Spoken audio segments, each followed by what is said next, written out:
Okay, so I think the last line that was read yesterday was that strike ended with a compromise settlement within a weekend, without any ill feeling or rancor. Daniel Webster, who looked like a god and talked like Jeho- Jehovah, was one of the most successful advocates who ever pleaded a case. Yet, he ushered in his most powerful arguments with such friendly remarks as, it will be for the jury to consider. This may perhaps be worth thinking of. Here are some facts that I trust you will not lose sight of. Or you, with your knowledge of human nature, will easily see the significance of these facts. Sorry. No bulldozing, no high pressure methods, no attempt to force his opinion on others. Webster used a soft spoken, quiet, friendly approach, and it helped to make him famous. You may never be called upon to settle a strike or address a jury, but you may want to get your rent reduced. Will the friendly approach help you then? Let's see. Owell Straub, an engineer who wanted to get his rent reduced, and he knew his landlord was hard boiled. I wrote to him, Mr. Straub said in a speech before the class, notifying him that I was vacating my apartment as soon as my lease expired. The truth was, I didn't want to move. I wanted to stay if I could get my rent reduced. But the situation seemed hopeless. Other tenants had tried and failed. Everyone told me that the landlord was extremely difficult to deal with. But I said to myself, I'm studying a course in how to deal with people. So I'll try it on him and see how it works. He and his secretary came to see me as soon as he got my letter. I met him at the door with a friendly greeting. I fairly bubbled with goodwill and enthusiasm. I didn't begin talking about how high the rent was. I began talking about how much I liked his apartment house. Believe me, I was hearty in my approbation and lavish in my praise. I complimented him on the way he ran the building and told him I should like so much to stay for another year, but I couldn't afford it. He had evidently never had such a reception from a tenant. He hardly knew what to make of it. Sorry. Then he started to tell me all his troubles, complaining tenants. One had written him 14 letters, some of them positively insulting. Another threatened to break his lease unless the landlord kept the man on the floor above from snoring. Sorry. What a relief it is, he said, to have a satisfied tenant like you. And then, without me even asking to do it, he offered to reduce my rent a little. I wanted more. So I named the figure I could afford to pay, and he accepted without a word. As he was leaving, he turned to me and asked, "What decorating can I do for you?" If I tried to get the rent reduced by the methods the other tenants were using, I am positive I should have met with the same failure they encountered. It was a friendly, sympathetic, appreciative approach that won. I'm really sorry. Dean Woodcock of Pittsburgh, Pennsylvania, is the superintendent of a department of a local electric company. His staff was called upon to repair some equipment on a top of a pole. This type of work had formerly been performed by a different department and had only recently been transferred to Woodcock's section. Although his people had been trained in the work, this was the first time that they had ever actually been called upon to do it. Everybody in the organization was interested in seeing if and how they could handle it. Mr. Woodcock, several of his subordinate managers, and members of other departments of the utility went to see the operation. Many cars and trucks were there, and a number of people were standing around watching the two lone men on the top of a pole. Glancing around, Woodcock noticed a man up the street getting out of his car with a camera. He began taking pictures of the scene. Utility people are extremely conscious of public relations, and suddenly Woodcock realized that this setup looked like to the man with the camera overkill. Dozens of people being called out to do a two-person job. He strolled up the street to the photographer. I see you're interested in our operation. Yes, and my mother will be more than interested. She owns stock in your company. This will be an eye opener for her. She may even decide sorry, I'm really sorry. She may even decide her investment was unwise. I've been telling her for years there's a lot of waste motion in companies like yours. This proves it. The newspaper might like these pictures too. It does look like that, doesn't it? I'd think the same thing in your position. But this is a unique situation. And Dean Woodcock went on to explain how this was the first job of this type for his department, and how everybody, from executives down, was interested.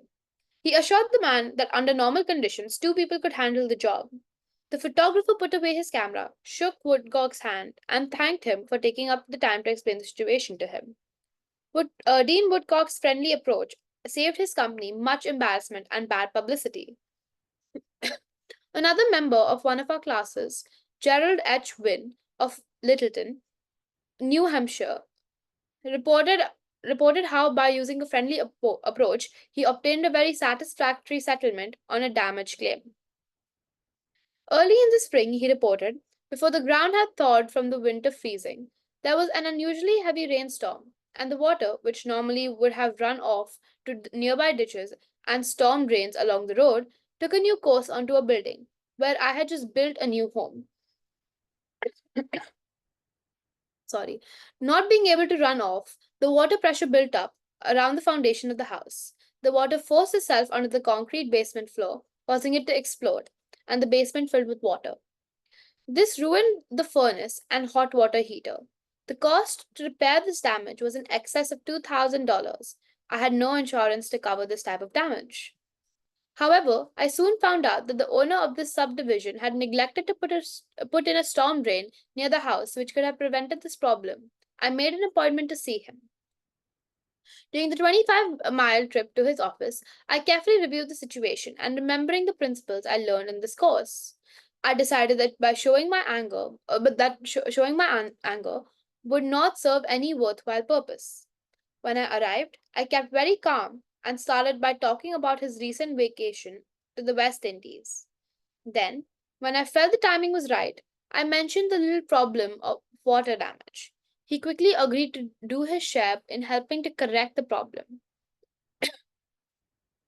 A few days later, he called and he said he would pay for the damage and also put in a storm drain to prevent the same thing from happening in the future.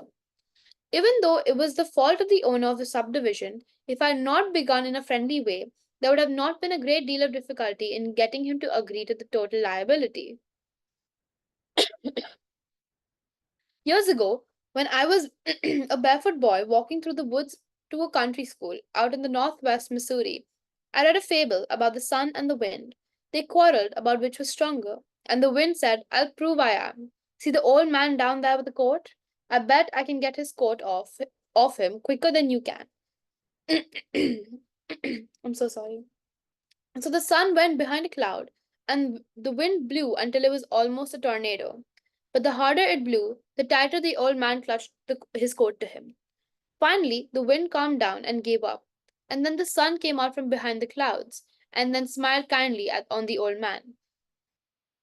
Presently, he mopped his brow and pulled off his coat. The sun then told the wind that gentleness and friendliness were always stronger than fury and force.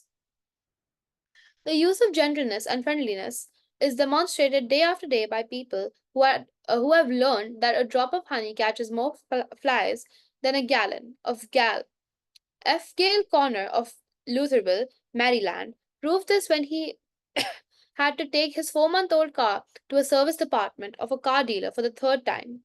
He told our class it was apparent that talking to, reasoning with, or shouting at the service manager was not going to lead to a satisfactory resolution of my problems. I walked over to the showroom and asked to see the agency owner, Mr. White. After a short wait, I was ushered into Mr. White's office. I introduced myself and explained to him that I had bought my car from his dealership because of the recommendations of friends who had had previous dealings with him. I was told that his prices were very competitive and his service was outstanding. He smiled with satisfaction as he listened to me. I then explained the problem I was having with the service department. I thought you might want to be aware of any situation that might tarnish your fine reputation, I added. He thanked me for calling this to his attention and assured me that my problem would be taken care of. Not only did he personally get involved, but he also lent me his car to use while mine was being repaired. Aesop was a Greek slave who lived in the court of Croesus and spun immortal fables 600 years before Christ. Yet the truths he taught about the human nature are just as true in Boston and Birmingham now as they were 26 centuries ago in Athens. The sun can make you take off your coat more quickly than the wind, and kindliness, the friendly approach and appreciation, can make people change their minds more readily than all the bluster and storming in the world. Sorry. Remember what Lincoln said: "A drop of honey catches more flies than a gallon of gall." Principle 4. Begin in a friendly way. Number 14. The secret of Socrates. In talking with people, don't begin by discussing the things on which you differ. Begin by emphasizing and keep on emphasizing the things on which you agree. Keep emphasizing, if possible, that you are both striving for the same end and that your only difference is one of method and not of purpose. Get the other person saying yes, yes at the outset. Keep your opponent, if possible, from saying no. A no response, according to Professor Overstreet, is a more is a most difficult handicap to overcome. When you have said no, all your pride of personality demands that you remain consistent with yourself. You may later feel that the no was ill advised. Nevertheless, there is your precious pride to consider. Once having said a thing, you feel you must stick to it. Hence, it is one of the greatest importance that a person be started in the affirmative direction. Harry A. Overstreet, Influencing Human Behavior, New York, Norton, 1925. The skillful speaker gets, at the outset, a number of yes responses. This sets a psychological process of the listeners moving in the affirmative direction. It is like the movement of a billiard ball. Propel in one direction and it takes some force to deflect it, far more force to send it back in the opposite direction. The psychological patterns here are quite clear. When a person says no and really means it, he or she is doing far more than saying a word of two letters. The entire organism, glandular, nervous, muscular, gathers itself into a condition of rejection. There is usually a min- there is usually in minute, but sometimes in observable degree of physical withdrawal or readiness for withdrawal. The whole neuromuscular system, in short, sets itself on guard against acceptance. When, to the contrary, a person says yes, none of the withdrawal activities take place. The organism is in a forward, moving, accepting, open attitude. Hence, the more yeses we can, at the very outset, induce, the more likely we are to succeed in capturing the attention of our ultimate proposal. It is a very simple technique, this yes response. And yet, how much it is neglected. It often seems as if people get a sense of their own importance by antagonizing others at the outset. Get a student to say no at the beginning, or a customer, child, husband, or wife, and it takes the wisdom and the patience of angels to transform that bristling negative into an affirmative. The use of this yes technique enabled by James Eberson, who is a teller in the Greenwich Savings Bank in New York City, to secure a prospective customer who might otherwise have been lost. This man came in to open an account, said Mr. Eberson, and I gave him our usual form to fill out. Some of the questions he answered willingly, but there are others he flatly refused to answer. Before I begin the study of human relations, before I began the study of human relations, I would have told this prospective depositor that if he had refused to give the bank this information, we should have to refuse to accept this account. I'm ashamed that I have been guilty for doing that very thing in the past. Naturally, an ultimatum like that made me feel good. I had shown who was the boss that the bank's rules and regulations couldn't be flouted. But that sort of I'm really sorry. But that sort of attitude certainly doesn't give a feeling of welcome and importance to the man who had walked in to give us his patronage. I resolved this morning to use a little horse sense. I resolved not to talk about what the bank wanted, but about what the customer wanted.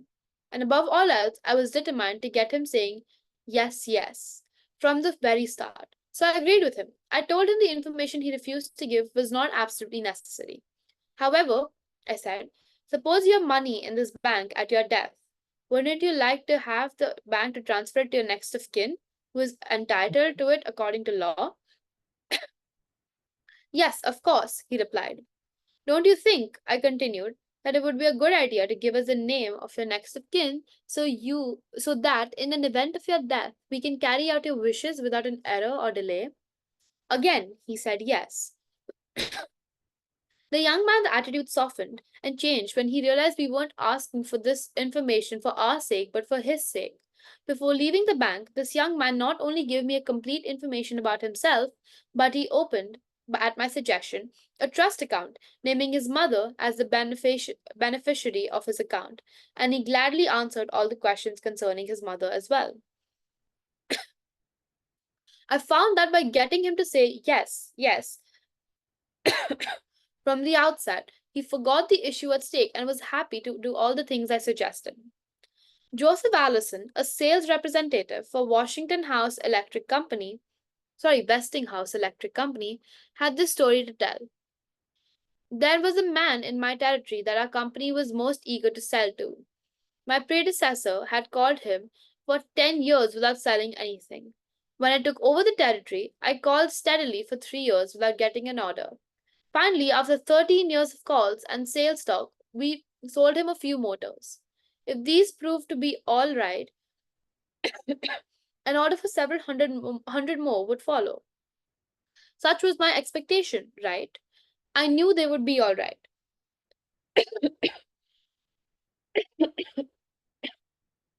So when I called 3 weeks later, I was in high spirits. The chief engineer greeted me with this shocking announcement. Allison, I cannot buy the remainder of the motors from you.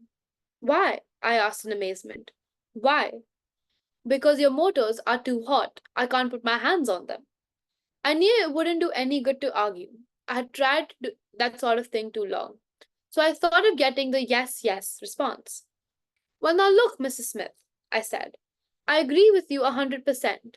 If those motors are running too hot, you ought not to buy any more of them. You must have more motors that won't run any hotter than standards set by the National Electrical Manufacturers Association. Isn't that so? He agreed it was. I had gotten my first yes. The Electrical Manufacturers Association regulations say that a properly designed motor may have the temperature of 72 degrees Fahrenheit above room temperature. Is that correct? Yes, he said, that's quite correct. But your motors are much hotter. I didn't argue with him. I merely asked, how hot is the mill room? Oh, he said, about 75 degrees Fahrenheit. Well, I replied, if the mill room is 75 degrees and you add 72 to that, that makes a total of 147 degrees Fahrenheit. Wouldn't you scale your hand if you held it under a spigot of hot water at a temperature of 147 degrees Fahrenheit? Again, he had to say yes. Well, I suggested, wouldn't it wouldn't it be a good idea to keep your hands off those motors? Well, I guess you're right, he admitted. We continued to chat for a while, and then he called his secretary and lined up approximately $35,000 worth of business for the ensuing month.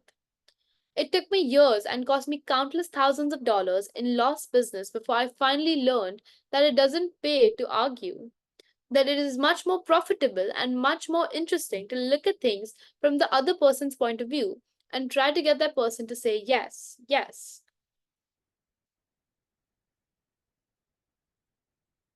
Eddie Snow, who sponsors our courses in Oakland, California, tells how he became a good customer of a shop because of the proprietor got him to say yes, yes. Eddie had become interested in how bow hunting and had become interested in bow hunting and had spent considerable money in purchasing equipment and supplies from a local bow store. When his brother was visiting him, he went to rent a bow for him from the store. The sales clerk told him they didn't rent bows, so Eddie phoned another bow store. Eddie described what happened. A very pleasant gentleman answered the phone. His response to my question was the rental was completely different from the other place. He said he was sorry, but they no longer rented boas because they couldn't afford to do so.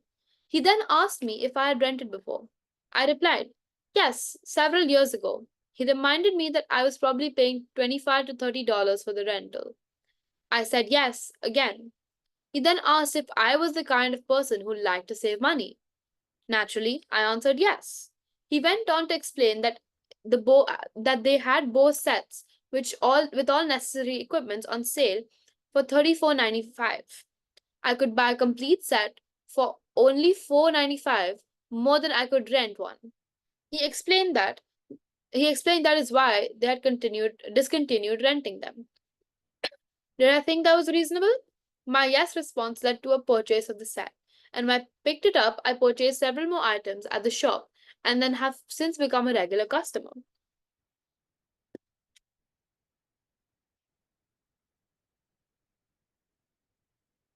Socrates, Socrates, the gadfly of Athens, was one of the greatest philosophers of the world has ever known. He did something that only a handful of men in all history have been able to do. He sharply changed the whole course of human thought. And now, 24 centuries after his death, he is honored as one of the wisest persuaders who ever influenced the strangling world. His method? Did he tell people they were wrong? Oh no, not Socrates. He was far too adroit for that. His whole technique, now called the Socratic method, was based upon getting a yes, yes response. He asked questions with which his opponent would have to agree. He kept on winning one admission after another until he had an armful of yeses. He kept on asking questions until finally, almost without realizing it, his opponents found themselves embracing a conclusion that they would have bitterly denied a few minutes previously.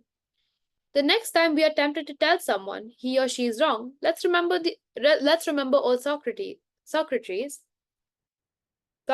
sorry, and ask a gentle question, a question that will get the yes, yes response. The Chinese have a proverb pregnant with the age old wisdom of Orient. He who treads softly goes far. They have spent 5,000 years studying human nature, those cultured Chinese, and they have garnered a lot of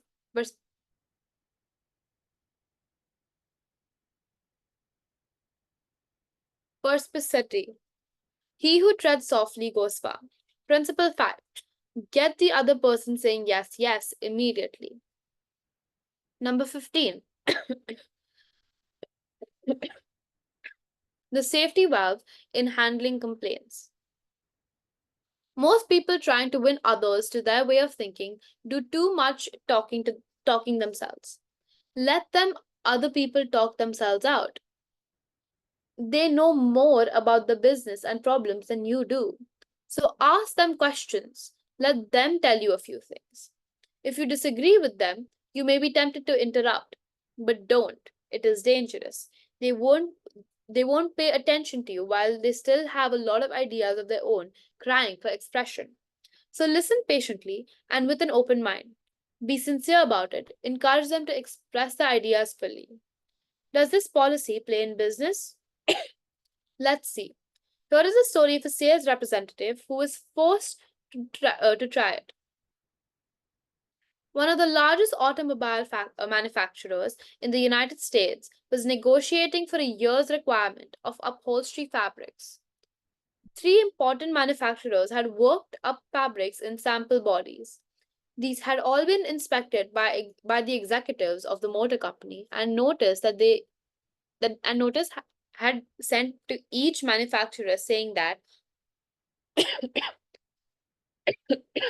on a certain day, a representative from each supplier would have been given the opportunity to make a final plea for the contract.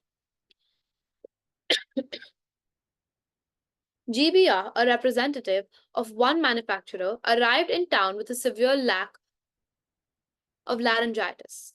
When it came my turn to meet the executives for in conference, Mr. R said he related the story before one of my in one of my classes. I had lost my voice. I could hardly whisper. I was ushered into a room and found myself face to face with the textile engineer, the purchasing agent, the director of sales, and the president of the company. I stood up and made a valiant effort to speak, but I couldn't do anything more than squeak. They were all seated around a table, so I wrote on a pad of paper, "Gentlemen, I have lost my voice. I am speechless." "I'll do the talking for you," the president said. He did. He exhibited my examples and praised their good points. A lively discussion arose about the merits of my goods, and the president, since he was talking for me, took the position I would have during the discussion. My sole participation consisted of smiles, nods, and a few gestures. As a result of this unique conference, I was awarded the contract, which called for over half a million years of upholstery fabrics at an aggregate value of 16 lakh, 16 lakh, the biggest order I've ever received. I know I would have lost the contract if I hadn't lost my voice. Because I had the wrong idea about the whole proposition, I discovered, quite by accident, how richly it sometimes pays to let the other person do talking. Letting the other person do the talking helps in family situations as well as in business. Barbara Wilson's relationship with her daughter, Laurie, was deteriorating rapidly. Laurie, who had been a quiet, complacent child, had grown into an uncooperative, sometimes belligerent teenager. Mrs. Wilson lectured her, threatened her, and punished her, but all to no avail. One day, Mrs. Wilson told one of our classes, "I just gave up." Laurie had disobeyed me and had left the house to visit her girlfriend before she had completed her chores. When she returned, I was about to scream at her for a 10,000th time, but I just didn't have the strength to do it. I just looked at her and said sadly, "Why, Laurie, why?" Laurie noted my condition in a calm voice and in a calm voice asked, "Do you really want to know?" I nodded, and Laurie told me, first hesitantly, and then it all flowed out. I never listened to her. I was always telling her to do this or that. When she wanted to tell me her thoughts, feelings, ideas, I interrupted with more orders. I began to realize that she needed me, not a bossy mother, but as a confidant, an outlet for all her confusion about growing up. And all I had been doing was talking when I should have been listening. I never heard her. From that time on, I let her do all the talking she wanted. She tells me what's on her mind, and our relationship has improved immeasurably.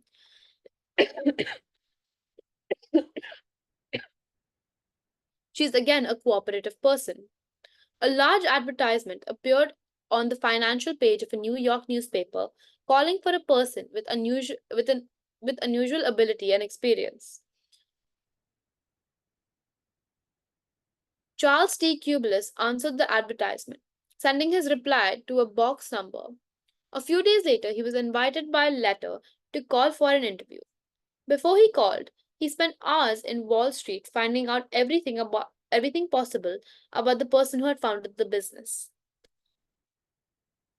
During the interview, he remarked, "I should be mighty proud to be associated with an organization with a record like yours. I understand you started 28 years ago with nothing but a desk room and one stenographer. Is that true?" Almost every successful person likes to reminisce about his early struggles. This man, no exception. He talked for a long time about how he started with $450 in cash and an original idea.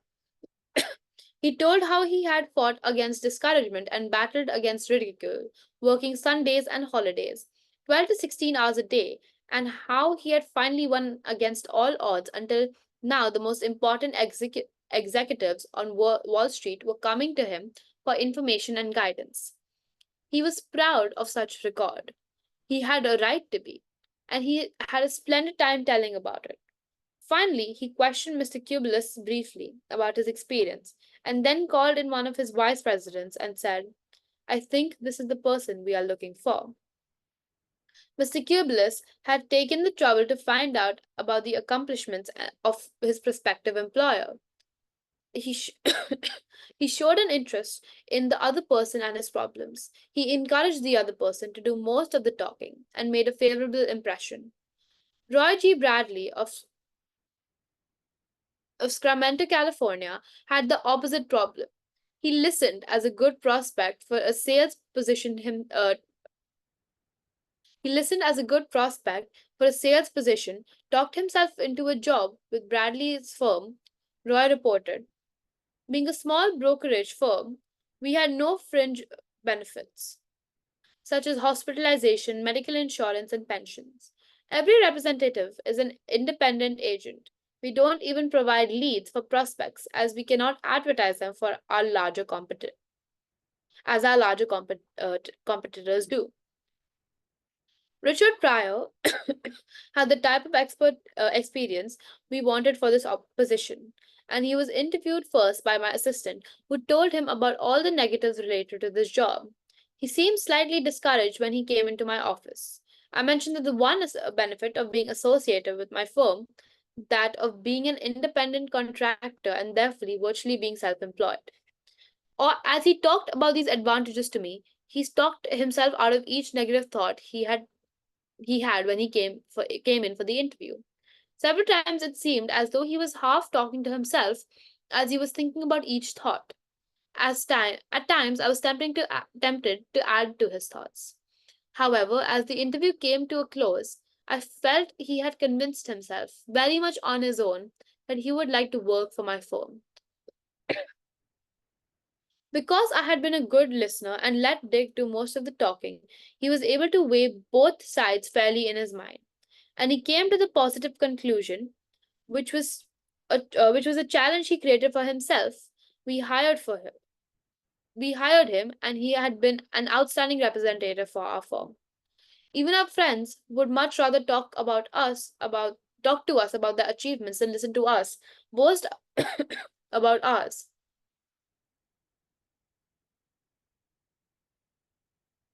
La Rochefoucauld, the French philosopher, said, if you want enemies, excel your friends.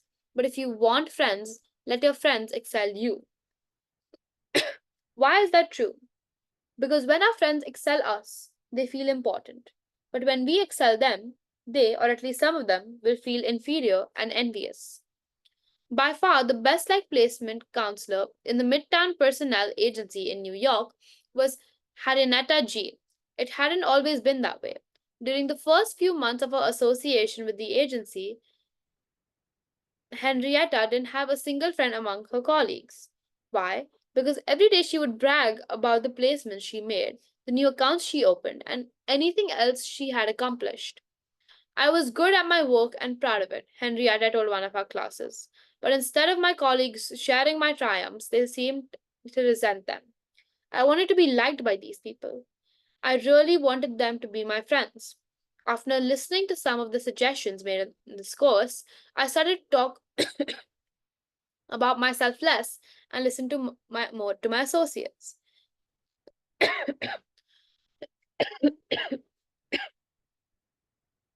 They also had things to boast about and were more excited about telling me their accomplishments than more about listening to my boasting. Now, when we have some time to chat, I ask them to share their joys with me, and I only mention my achievements when they ask. Principle 6. Let the other person do a great deal of the talking. Now, if we don't mind, can we share, talk about our opinions from today?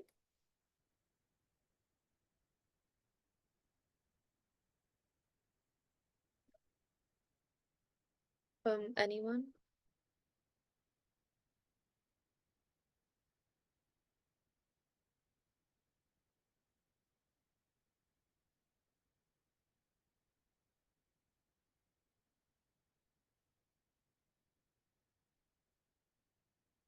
Would anyone like to share?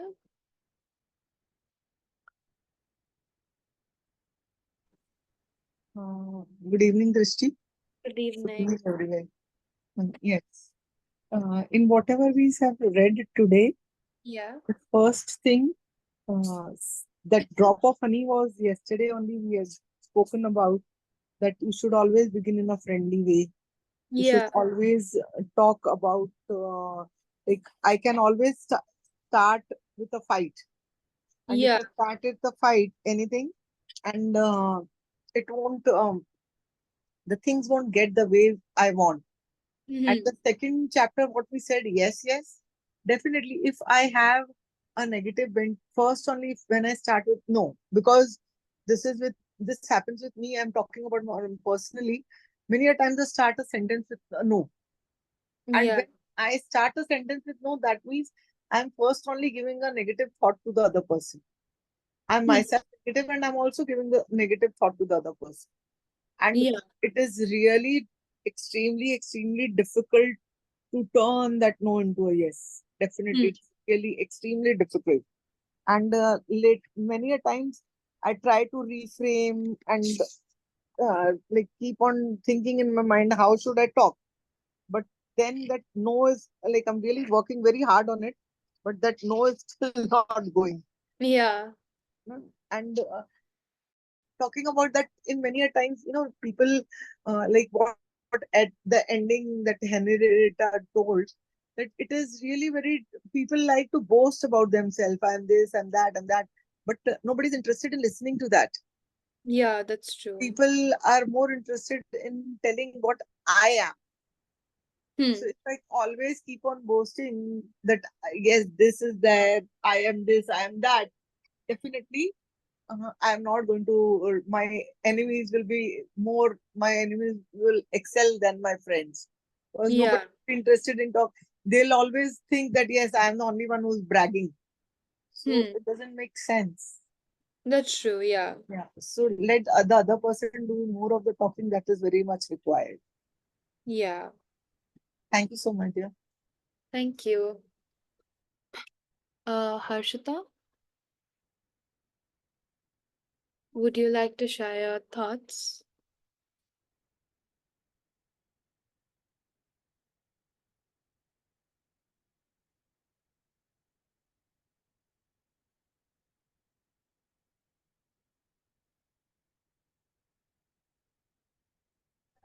Um, if nobody has anything more to say, do we end it here? I think so we can end. Harshita. Uh, Harshita, she's, I think so, not there. Good evening, ma'am. good evening. Yeah. Nothing to say, but I am a person who cannot initiate the conversation with people. But if you are initiating the conversation, we Mm-hmm. can make good conversation of friends. That's all. Hmm.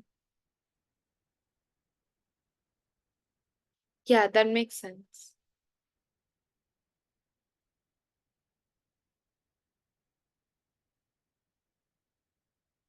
Do you have anything more to say? Or No, ma'am, that's it. Thank you. all right, thank you. Then do we end it here? Thank you. Thank you, Drishti, for reading for me. Thank you so much. I'm Yeah. so sorry for coughing. I'm just a No, little no, sick. no. Good night and have a great weekend. Thank you. Same to you. Bye bye. Bye.